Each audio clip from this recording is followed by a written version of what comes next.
Llegamos al problema del ser humano. Para quien vea directamente este vídeo, hay dos vídeos anteriores en los que se introducía a San Agustín, por un lado, filosóficamente, y por otro lado se hablaba del problema de Dios y del problema del ser humano, perdón, del problema del conocimiento. Eh, Simplemente recordemos, San Agustín es un autor del siglo IV, nace en el 354 y muere en el 430, y se sitúa en una corriente se sitúa en la patrística, en una corriente que intenta unir la fe cristiana con la doctrina fundamental de la fe cristiana con la filosofía clásica, particularmente la filosofía de Platón. Es cierto que San Agustín en realidad no lee directamente a Platón. San Agustín tiene una formación fundamentalmente romana y realmente él despreciaba a los filósofos griegos, en cuanto a que pues, eran filósofos que él veía como, pues simplemente los veía como no interesantes. Él se forma en el estoicismo y particularmente en el libro de retórica del Hortensio de Cicerón, aunque no sabemos cómo el Hortensio de Cicerón porque pues, ha desaparecido, ¿no? Eh, San Agustín en su filosofía, tiene preocupaciones en tres niveles. Por un lado, la preocupación por cómo entendemos el tiempo humano, el tiempo finito humano, la doxa, la caverna, a partir del tiempo eterno. Eso en el fondo nos tiene que resonar a Platón, con la diferencia de que ahora lo eterno está fundamentado en Dios. O sea, cómo entendemos el tiempo humano desde la perspectiva del tiempo divino, sabiendo que somos creación de Dios. Desde el punto de vista más político-social, pues vemos que cómo explicamos la caída de la civilización romana que San Agustín vive.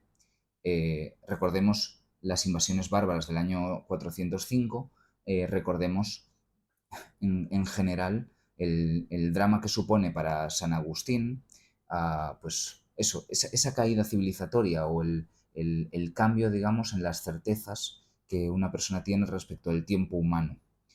¿Cómo explicamos la caída de un imperio? En realidad, la pregunta de San Agustín es una pregunta que se ha hecho en todas las caídas de los imperios.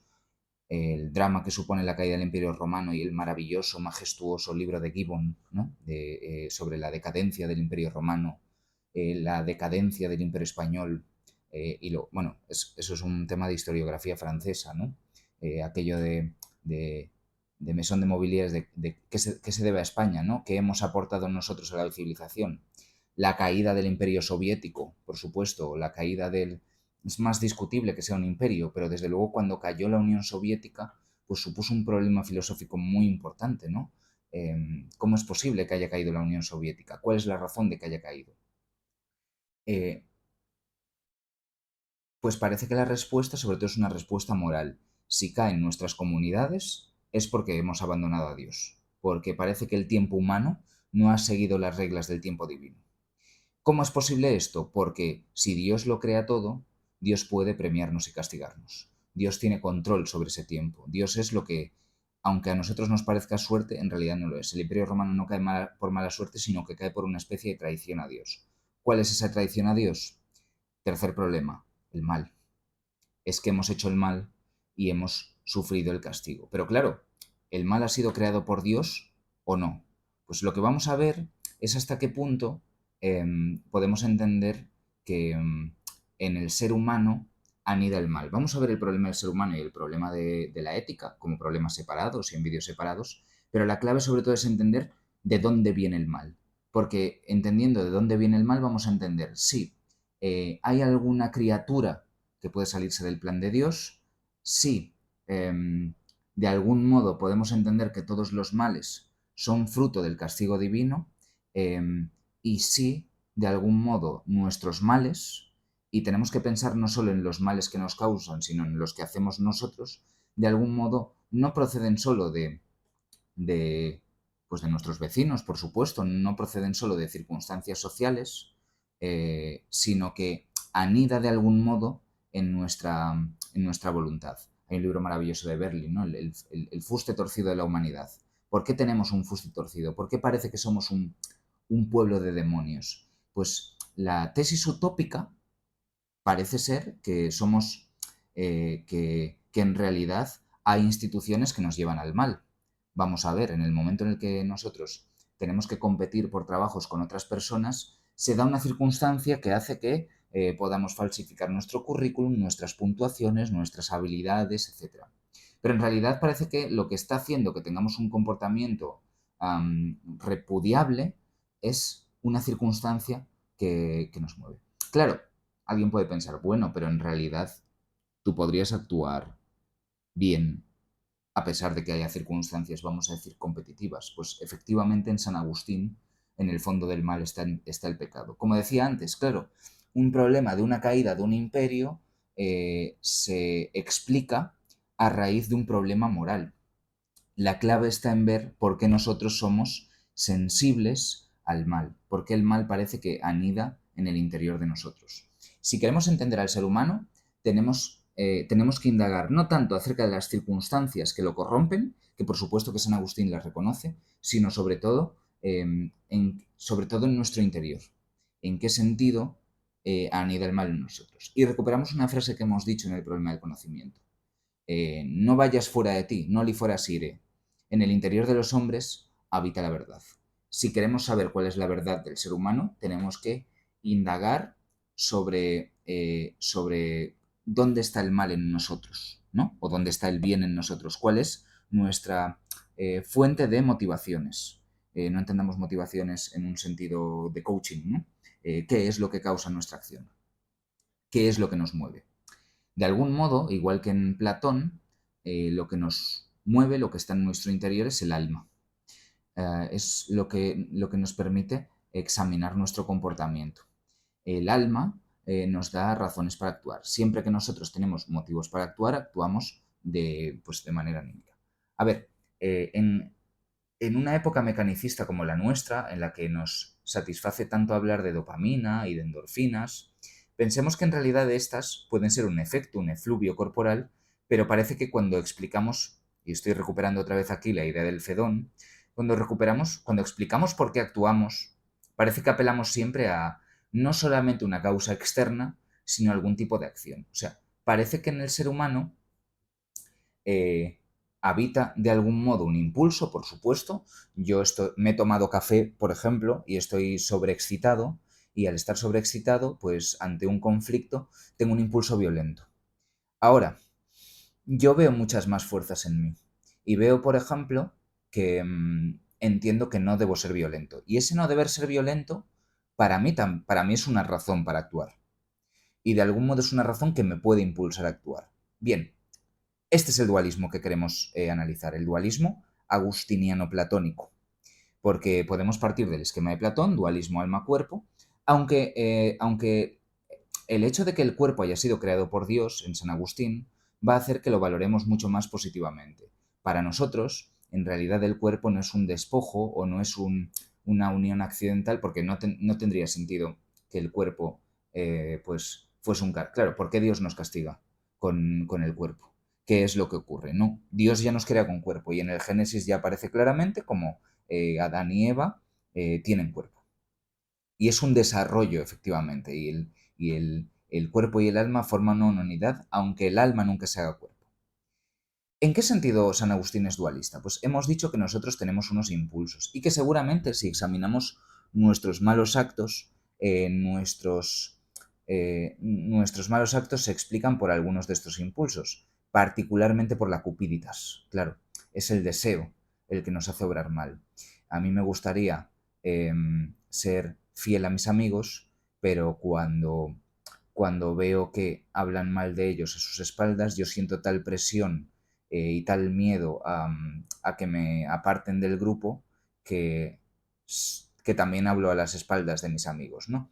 Parece que de algún modo me dejo llevar por esa presión. Eh, ¿Por qué sucede esto? Pues aunque será el hilo conductor de todo el problema del ser humano, esto sucede porque parece que de algún modo el alma, que es la que deposita las razones del ser humano, las razones de la acción, no tiene fuerza suficiente para motivar. Yo creo que no debo obrar mal, que no debo mentir, que no debo engañar, que no debo robar, pero parece que, a pesar de que tengo muy buenas razones para seguir, para seguir este mandato, ese mandato no tiene fuerza suficiente y acabo cediendo a los impulsos. ¿Por qué sucede esto si hemos sido creados por Dios? Pues porque hemos pecado. En realidad, Adán en el paraíso no tenía ese problema, porque no había diferencia entre el alma y sus deseos. No había dualidad. Nosotros hemos discutido si en el caso por Aristóteles, ¿no? Si había acrasia o si había incontinencia de la voluntad. Claro, eh, cuando una persona ha tomado la decisión de pues, mantener una dieta o hacer ejercicio, pero después se deja vencer por el cansancio o la pereza o la gula o la ira, parece de algún modo que entendemos que queremos no ser perezosos, por un lado, queremos no ser perezosos, pero por otro lado, que algo hace que cedamos. Sin embargo, eso que hace que cedamos es también voluntario. ¿A qué se debe esta dicotomía? Pues a que al pecado original.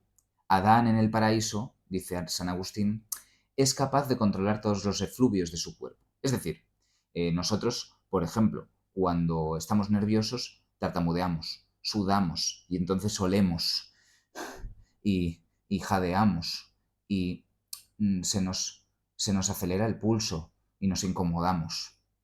Nos entra ansiedad y muchísimas más cosas. No controlamos nuestro cuerpo. Y como no controlamos nuestro cuerpo, parece que dejamos de controlar nuestro comportamiento. Debemos mirar al interior de nosotros mismos para ver que esto siempre ocurre y que realmente aprender a vivir es aprender a generar dispositivos para controlar ese cuerpo. Adán no tiene ese problema porque Adán no ha pecado todavía. Llega a decir San Agustín que llega hasta tal punto de que Adán puede controlar sus propias elecciones. En el paraíso podemos controlar los latidos de nuestro corazón, nuestros sudores e incluso nuestras propias elecciones, que en términos humanos actuales no es algo que se produzca de manera perfectamente voluntaria. Es decir, que en el ser humano como creación de Dios, como creación paradisíaca de Dios, tiene perfecto control sobre su cuerpo. El ser humano, después de la caída, después del pecado original, no tiene el control sobre su cuerpo. Entonces hay una especie de tentación permanente o de tendencia permanente al mal. Si vosotros vais al Museo del Prado y veis en general la sala del Bosco, pues es lo mejor de San Agustín. Es toda esta, digamos, esta antropología del pecado, ¿no? Esta, diríamos, ancoprología, por copros, por excremento, ¿no?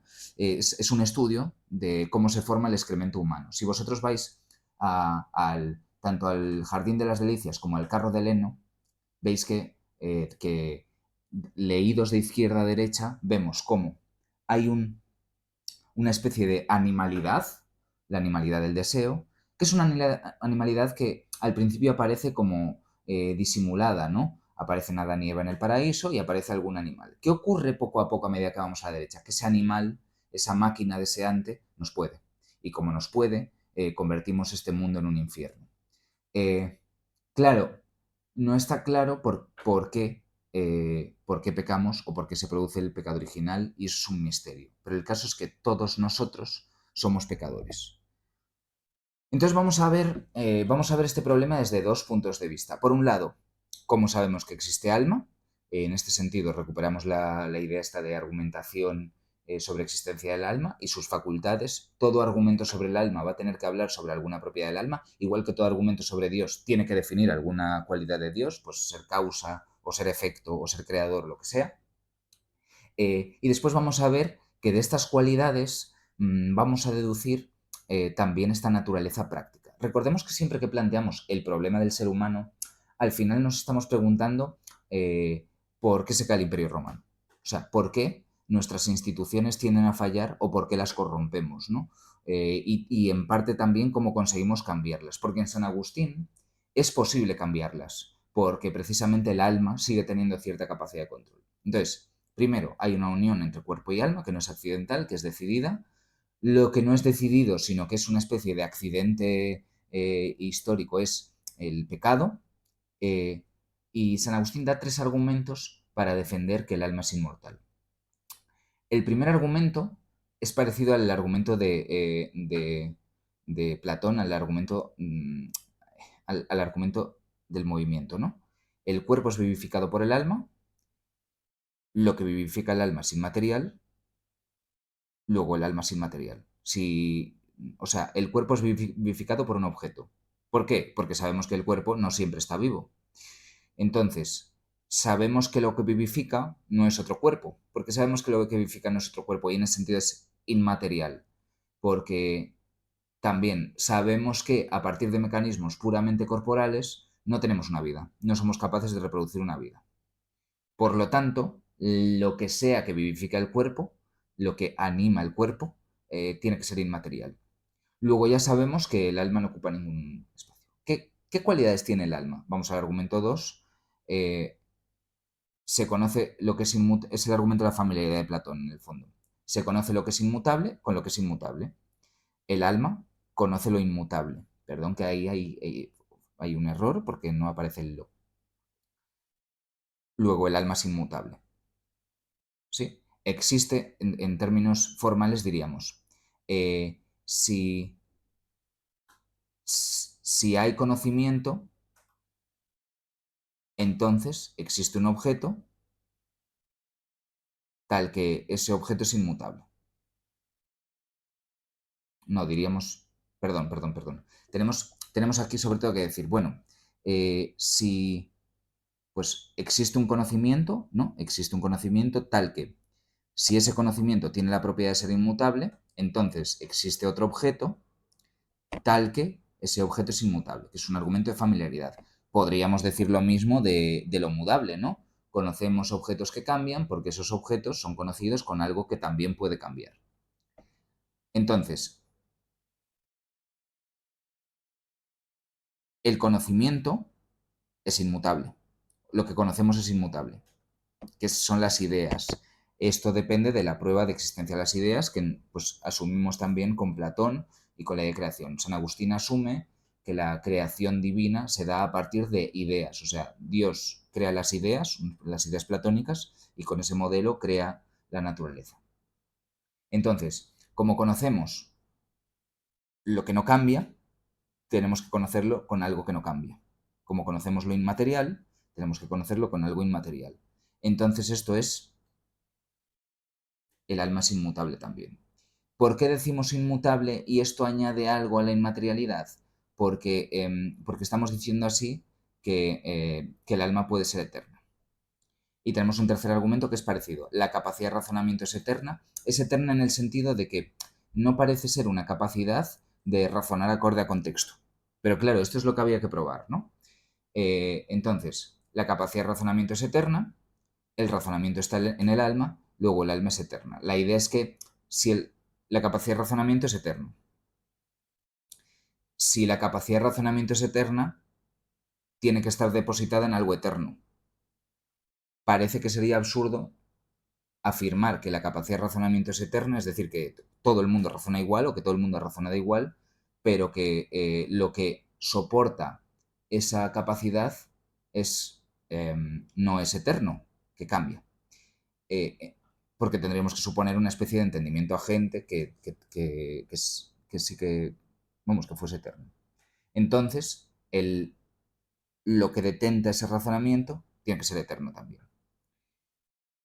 Para probar estos argumentos necesitamos que el alma no se convierta en cuerpo, porque si se convirtiese totalmente en cuerpo, el alma ya estaría localizada. Y si está localizada, si recordáis las reglas de condicionales, sabéis que en un condicional del tipo P, entonces Q, si niegas Q, tienes que negar P. Si yo digo que si existe un razonamiento eterno, entonces tiene que haber un soporte eterno, tengo también la contraria.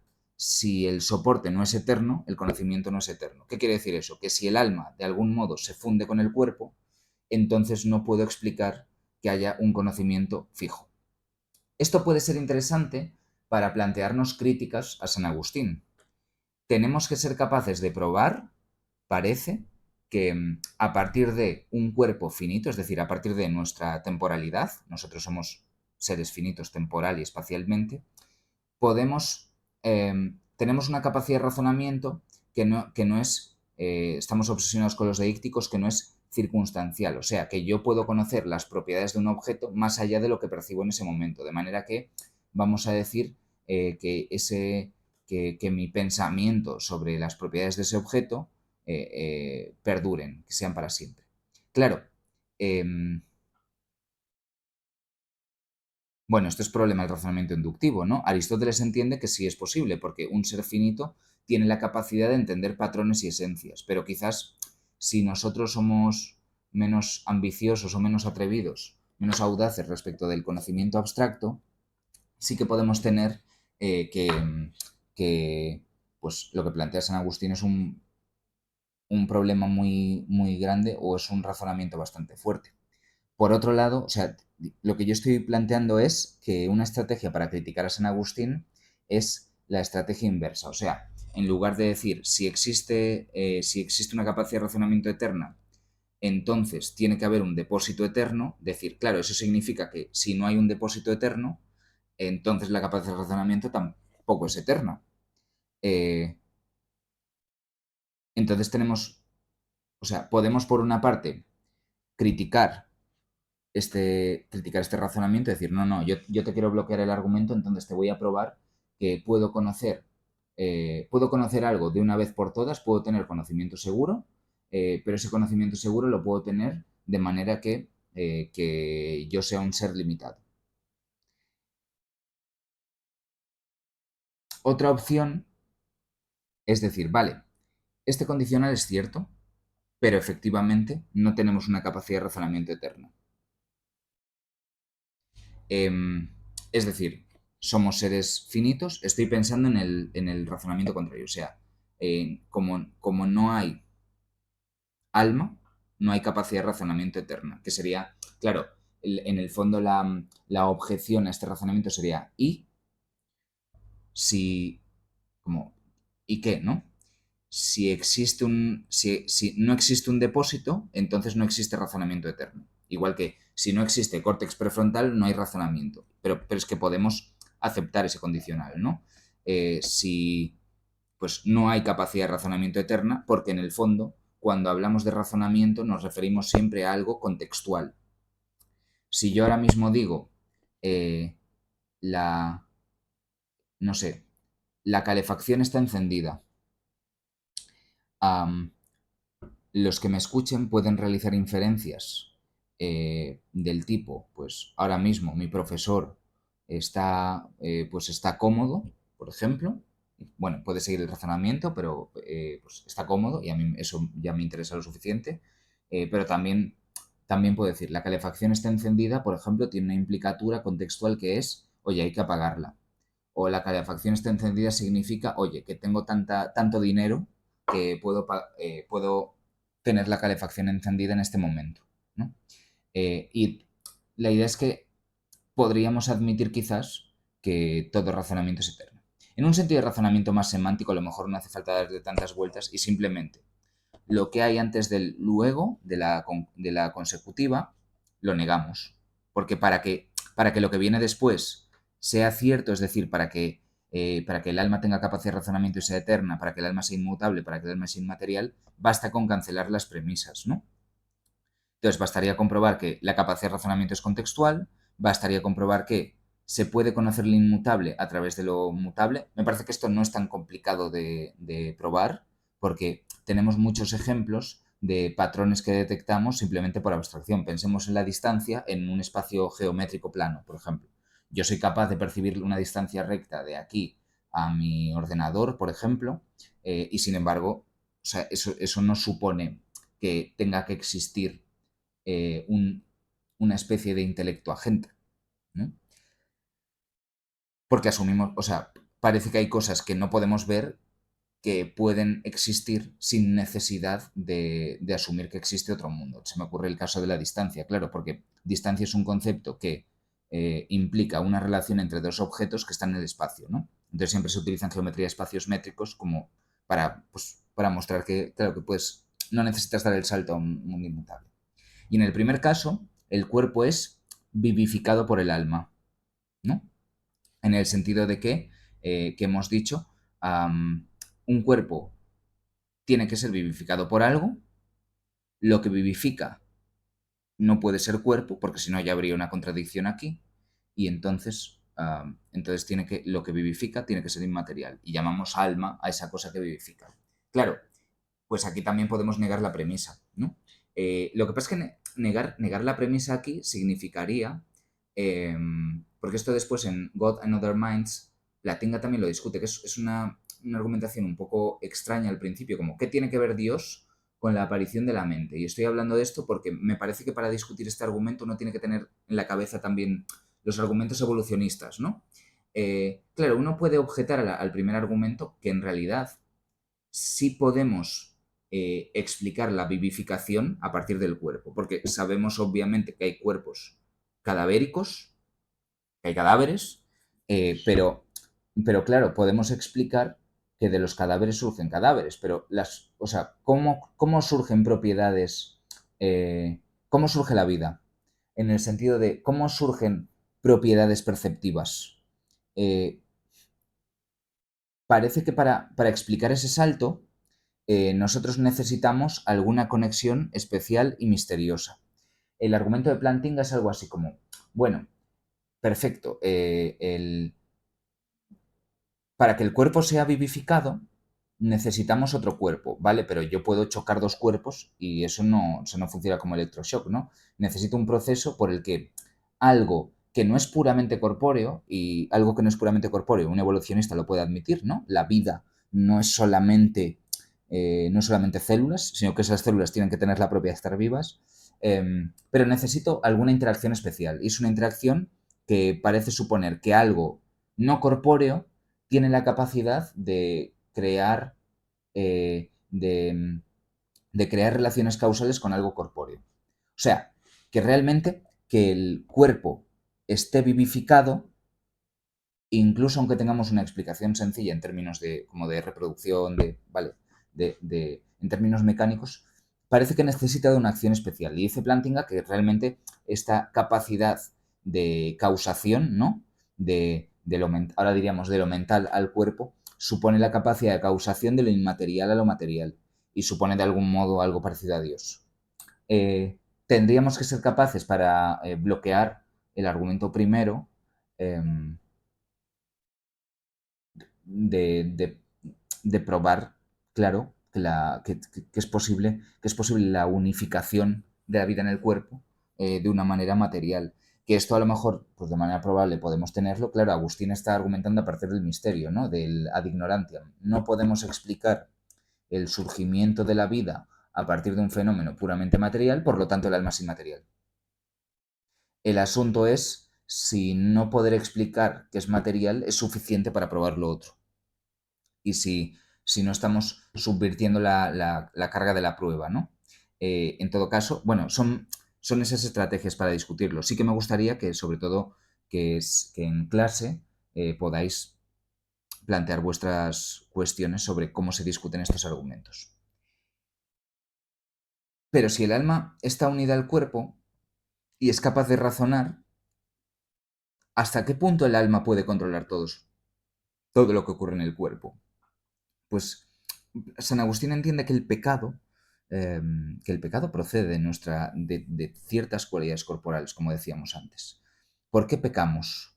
Pues, claro, por supuesto que hay gente que peca y hay gente que no. Yo creo que aquí tendríamos que hacer una especie de ranking de los 7 pecados capitales, ¿no? Orgullo, lujuria, ira, envidia, pereza, avaricia, soberbia, y, y, y ver, probablemente todos hemos caído en alguno, probablemente hay una especie de olimpiadas de los pecados originales y alguno haya batido el récord del mundo de pecados, perdón, pero la tesis de San Agustín es más profunda, porque decir que todos pecamos, además de que rompe regla de uso, es una anfibología. Claro, todos pecamos, porque unos conducimos a 121 kilómetros por hora por autopista, con lo cual rompemos una regla de seguridad, em, u otros comemos de más y caemos en el pecado de la gula, pero claro, otros asesinan gente o violan niños. Entonces, ¿cómo, cómo pueden, cómo podemos decir todos pecamos sin caer como en cubrir cosas demasiado distintas. La idea de San Agustín es que en toda voluntad humana, todo corazón humano, por decirlo de forma poética, eh, está torcida o está tentada hacia el mal. No hay ninguna voluntad humana que sea pura. Y en ese sentido, toda voluntad humana es tentable o sensible a la tentación. Y por eso sabéis que en el rezo más común del cristianismo se dice, no nos dejes caer en la tentación o ayúdanos a no caer en la tentación.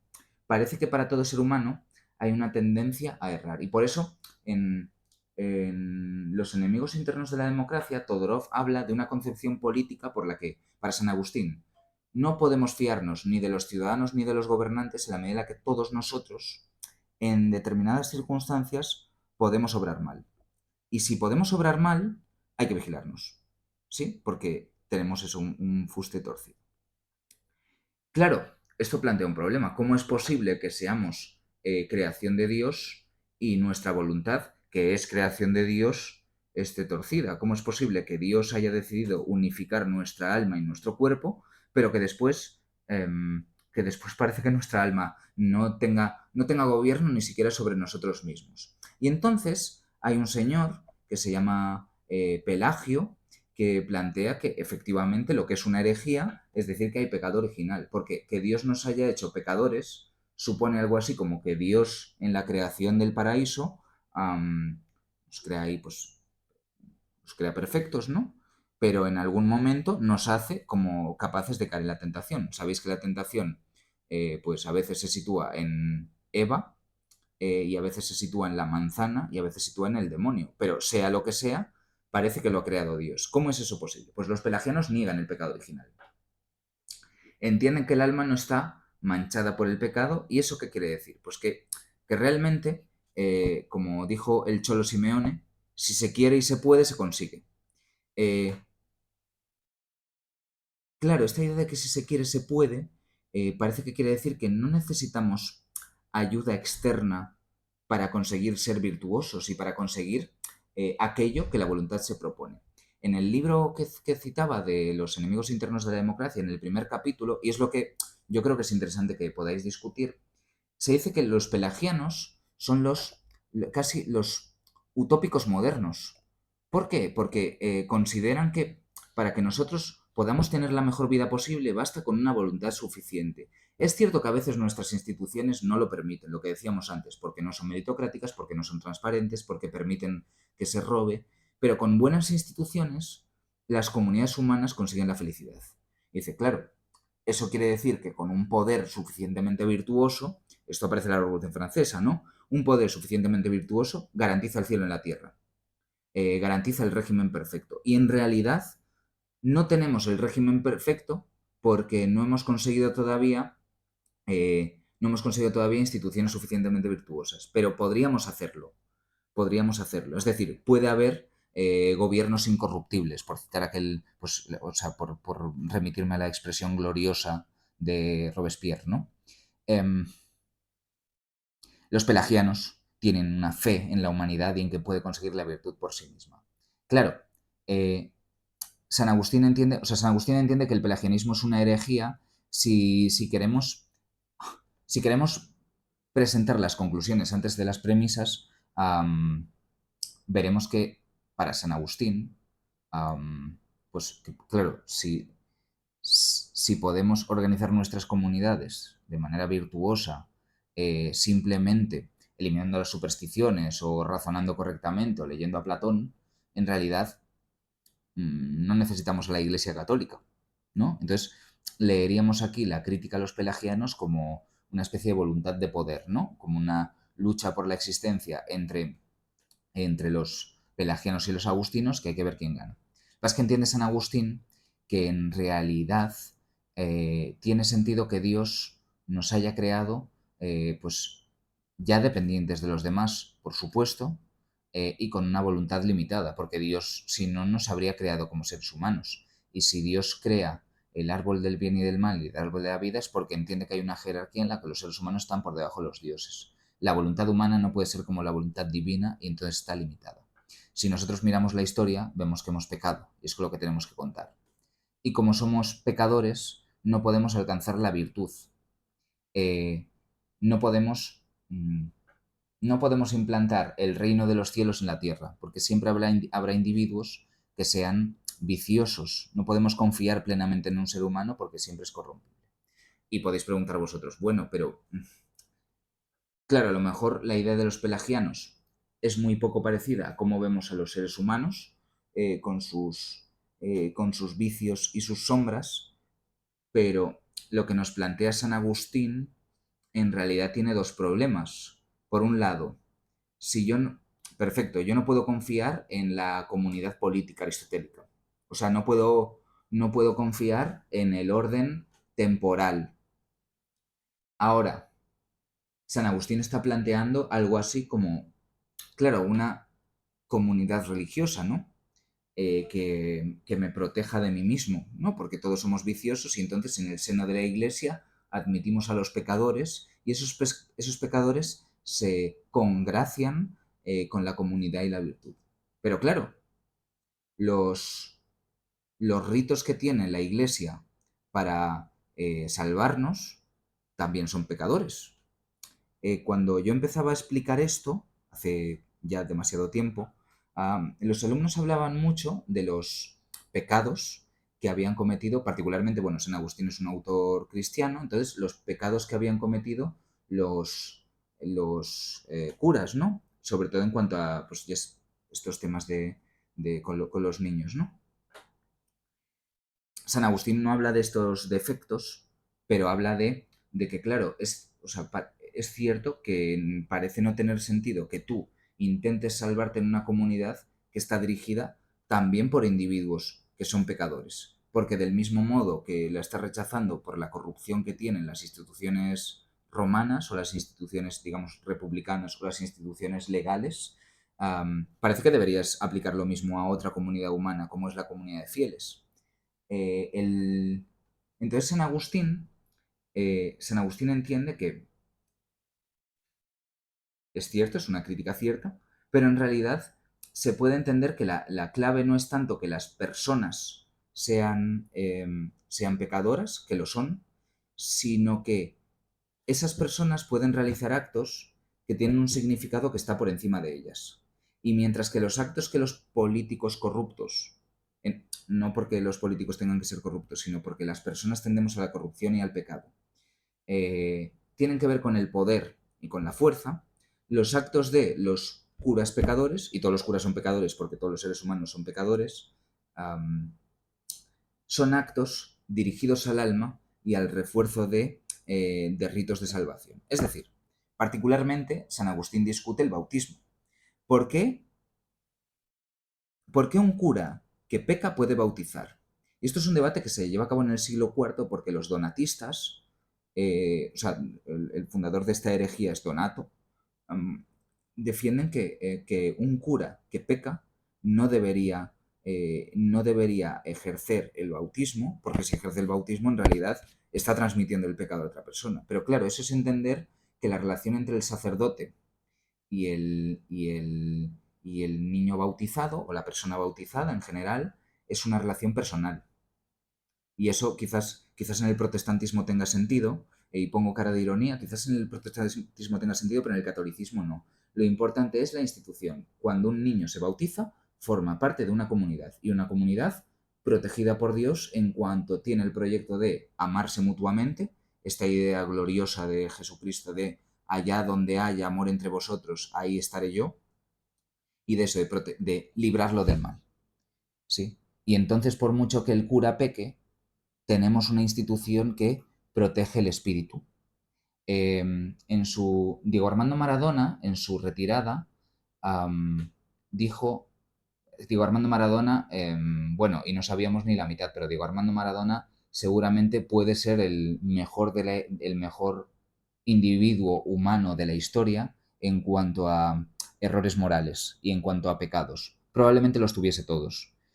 Y él en su día de retirada dijo algo así como, yo me equivoqué y fallé, ¿no? Él era un individuo terriblemente imperfecto y más que hemos sabido después. pero dijo, pero la pelota no se mancha. ¿Qué quiere decir, pero la pelota no se mancha? Claro que parece que la organización a la que él pertenece, en este caso él hablaba de la pelota o del fútbol, en realidad estaba por encima de sus vicios personales. En realidad hay una relación que está por encima de ese individuo. Entonces, San Agustín considera una herejía o considera algo rechazable el donatismo en cuanto a que no hacen la diferencia entre una institución que tiene reglas que están por encima de la voluntad individual y, y la, o sea, y el propio individuo, que por supuesto peca, y eso se reconoce, ¿no?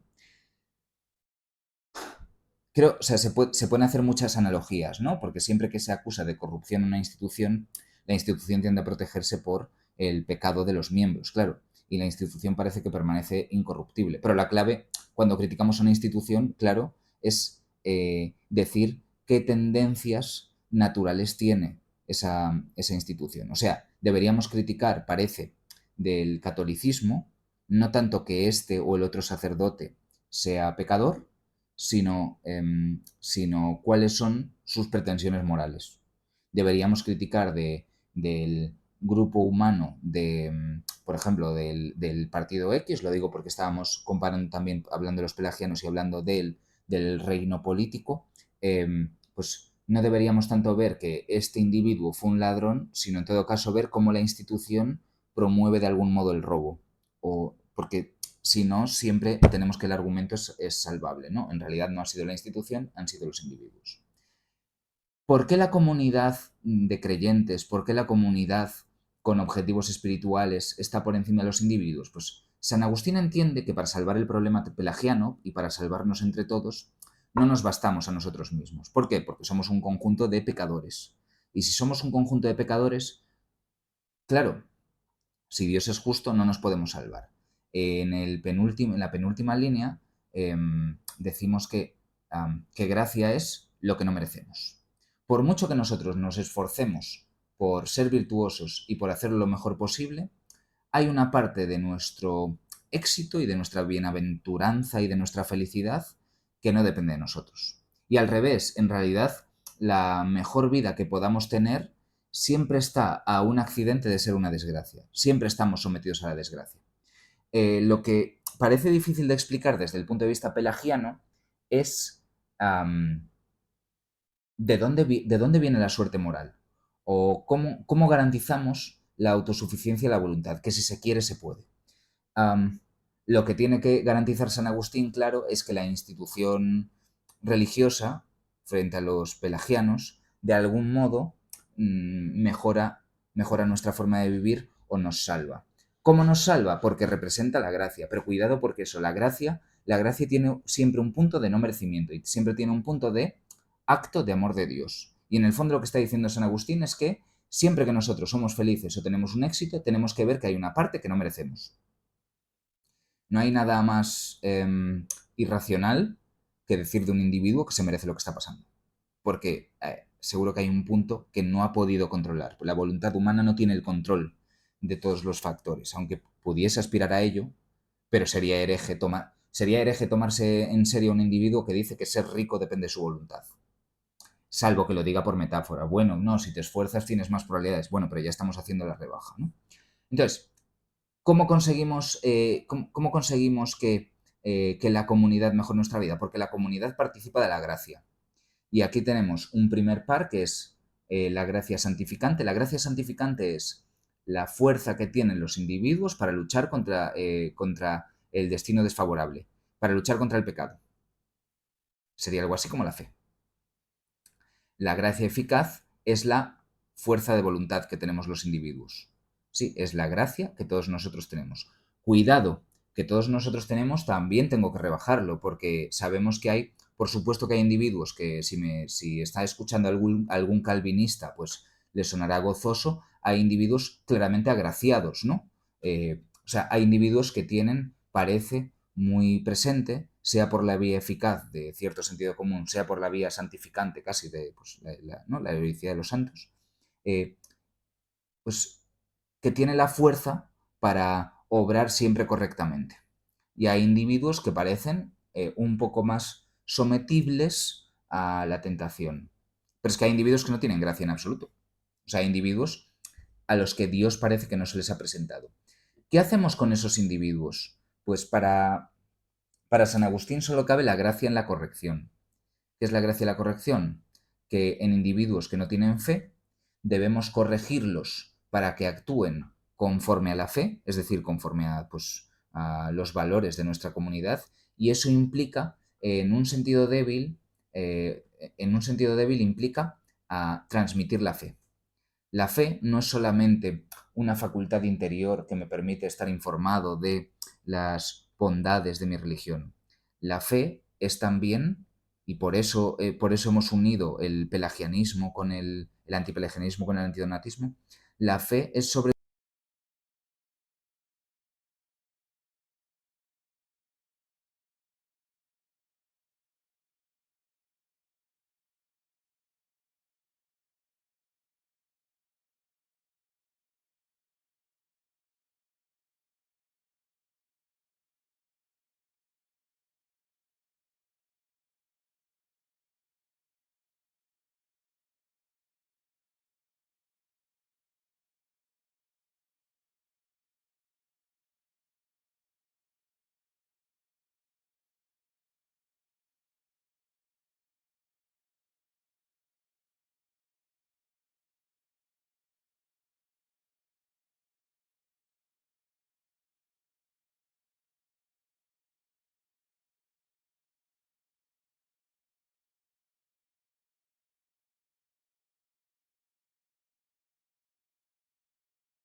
A ver si ahora. Se me ha quedado sin batería el micrófono.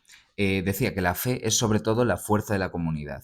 Y entonces, solo con otros seres humanos, pues se puede salvar. Pero claro, eso se aplica no solamente a los que comparten gracia eficaz y entonces participan del amor de Dios, ¿no? Allá donde hay amor entre vosotros, allí estaré yo, sino también a los individuos que no disponen de esa fe.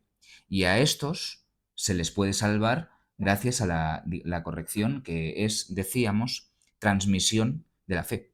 Hay una encíclica de Ratzinger, o sea, perdón, del anterior papa de Benedicto XVI, en la que se habla de que, claro, no se puede entender la fe como una vivencia personal, sino que se ha de transmitir, porque, claro, no tener fe no implica solamente creer que en mi edificio hay 26 ventanas, sino que es también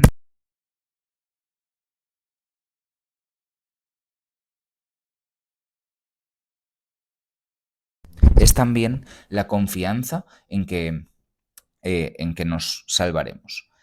Los que no tienen fe, pero se comportan conforme a la fe porque han sido corregidos, porque se les ha transmitido y porque lo ven como algo racional, si bien no tienen una sabiduría perfecta, se pueden salvar gracias a la misericordia de Dios. Otra vez, la salvación eterna es algo que no nos merecemos nunca del todo, porque siempre depende de la misericordia divina. Digamos, el plan de Dios es tan grandioso que a pesar de que nuestros actos bondadosos son muy pequeños en comparación con el amor de Dios, sin embargo Dios elige salvarnos. Entonces, claro, nosotros aquí tenemos una tesitura en la que tenemos una tendencia al pecado, nuestra voluntad es débil, pero parece que nos podemos salvar. Y nos podemos salvar porque somos libres para elegir. San Agustín, en la ética, en sus planteamientos éticos, va a defender que la libertad es el corazón de nuestra vida moral, pero es una libertad, parece que sesgada o limitada por la tendencia natural, por la inercia que nosotros tenemos hacia el pecado. Eso lo comentamos en la ética.